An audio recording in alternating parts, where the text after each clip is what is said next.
негизги мыйзамды кабыл алып атканда биз негизги мыйзамыбыздын преамбуласы бар да. Ушул жерде көп нерсе камтылган.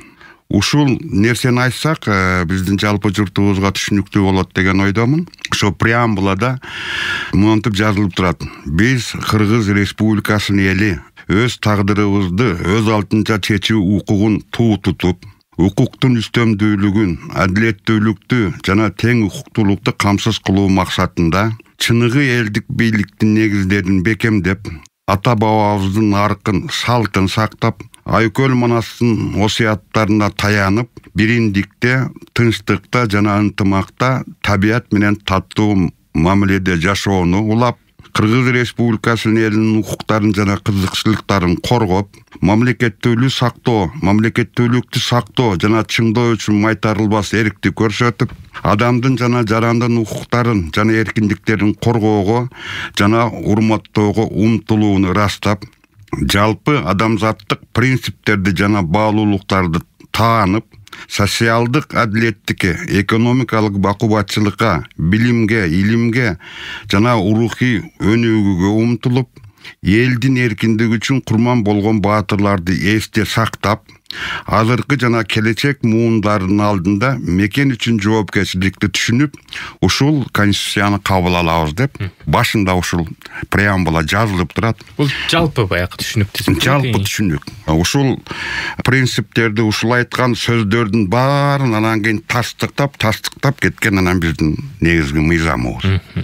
Негизги мыйзам кантип түшүнөбүз? Бул бүт кыргызстандыктардын коомчулуктун, элдин, улутуна карабай, динине карабай, журтчулуктун демилгеси менен баарын укуктарын бирдей коргойлу, бирдей сактайлы, эркиндиктердин бирдей коргойлу деген мааниде кабыл алынган негизги укуктук акт.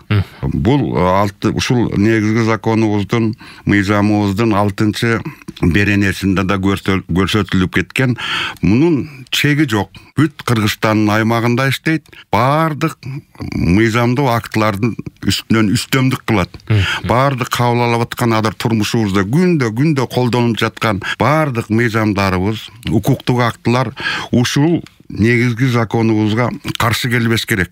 Эгерде каршы келе турган болсо, ушуну коргоо үчүн мына бизде конституциялык сот түзүлгөн. Ошол сот конституцияны коргоп, ушунун принциптерин, негизги принциптерин коргоп, ошого туура келбеген, ага каршы келген мыйзамдарды жокко чыгаруу үчүн. Эгерде биз иштерди карап атканда мыйзамга, негизги мыйзамыбызга каршы келет десек, чечим чыгарылат. Ал ошо биздин чечим чыккан күндөн баштап иштөөсүн Кыргызстандын аймагында токтотот. Башкача айтканда, бул жалпы Кыргызстандын элинин коомдук келишими десек болот. Келишими. Биз ушуну учредительный договор сактайбыз, буга каршы иш кылбайбыз, каршы мыйзам кабыл албайбыз деген. Кабыл ала албайбыз дагы. Эгерде алсак, анын жокко чыгары эртең белгилүү болот, ал иштебейт деген.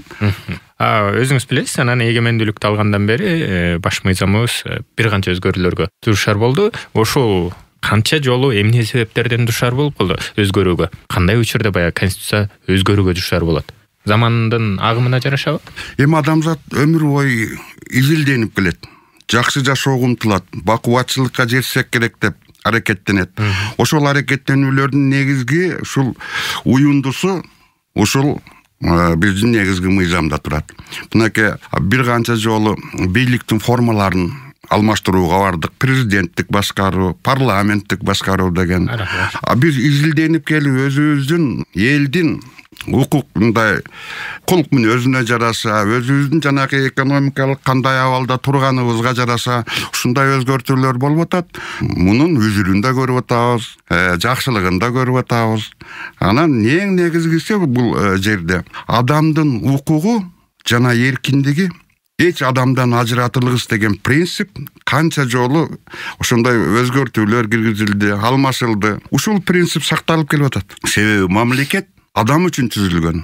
Ар бир адамдын, ар бир жарандын укугу, эркиндиги эч нерсе менен чектелбеш керек. Ага тиешелүү болгон жашоо, жумушка болгон муктаждыгы, бүт бизди курчап турган жакшылыктарга болгон муктаждыктар эч нерсе менен чектелбеш керек. Вот ушул принцип, ошол 1990-жылы жана легендарлуу парламент кабыл алган негизги мыйзамда кабыл алынган, ошол эң негизгиси менин оюмча ошол нерсе өзгөртүүсүз келип жатат. Латип Пазылович, вот ушул сиз айтып калдыңыз да, бир канча жолу баарыбыз деле белгилүү, башкаруу алмашты, система алмашты десек болот, башкаруу системасы. Ошонун ичинде конституцияга да өзгөртүүлөр киргизди, алмашкан учурлар да болду десек болот түп тамырынан.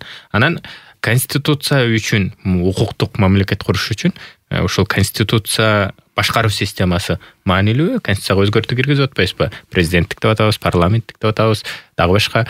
Же ушул конституция сакталганы, баягы өзгөртүүсүз, кыймылсыз сакталганы маанилүү укуктук мамлекет куруш үчүн башкаруу системасы канчалык роль ойнойт дегеним да? Башкаруу системасы канчалык роль ойнойт дегенге кантип жооп берсем болот эми? Бул учурдун талабына жараша болот го.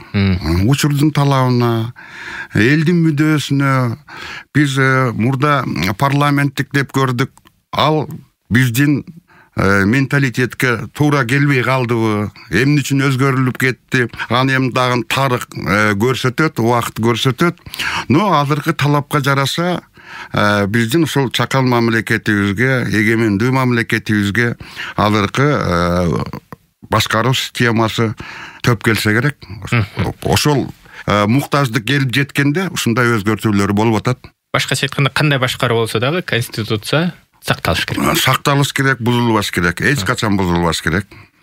Бирок азыркы конституциябызда дагы мүмкүнчүлүктөр бар. Аны өзгөртүүгө ким өзгөртө алат, кантип өзгөртө алат? Эми бул жерде баш мыйзамдын 116-статьясында бул так көрсөтүлүп кеткен. 300 миңден кем эмес шайлоочулардын, адамдын, президенттин демилгеси менен, анан кийин жогорку кеңештин 3/2 бөлүк депутаттарынын демилгеси менен өзгөртүүлөр, толуктоолор киргизилиши мүмкүн, жаңы негизги мыйзам кабыл алынышы мүмкүн. Бул мына негизги мыйзамда толук так көрсөтүлүп кеткен.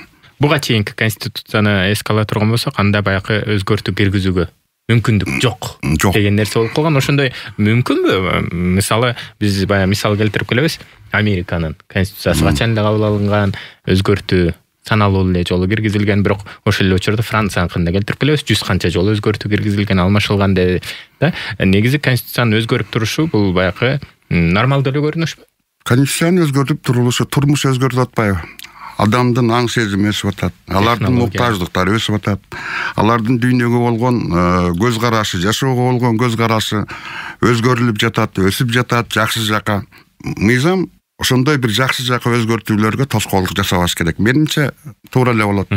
Анан өлкөдө конституция бузулса дейли, ушундай жагдайлар болуп катты. Эми ошол учурда коомчулук, жалпы коомчулук, саясий бийлик дейбизби, саясий партиялар дейбизби, өзүн кандай алып жүрүшү керек? Кандай жүрүм турумда болушу керек?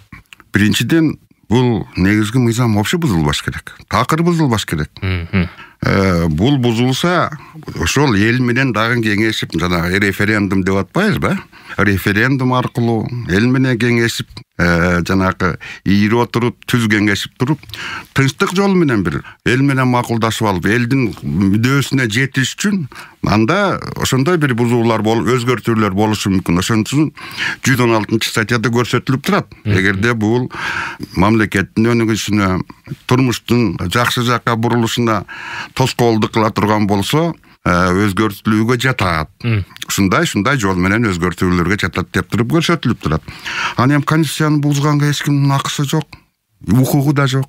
Демек, баягы конституцияны сакталыш керек. Кандай болгон күндө дагы эскалация болуп кетеби, жана башка болобу. Бирок эгер туура эмес жагдай болуп баратса, жолдору бар. Жолдору бар, өзгөрткөнгө жолдору бар. Мыйзамдуу жолдору бар. Мыйзамдуу жолдору бар. Ушул негизги мыйзамда көрсөтүлгөн жолдору бар.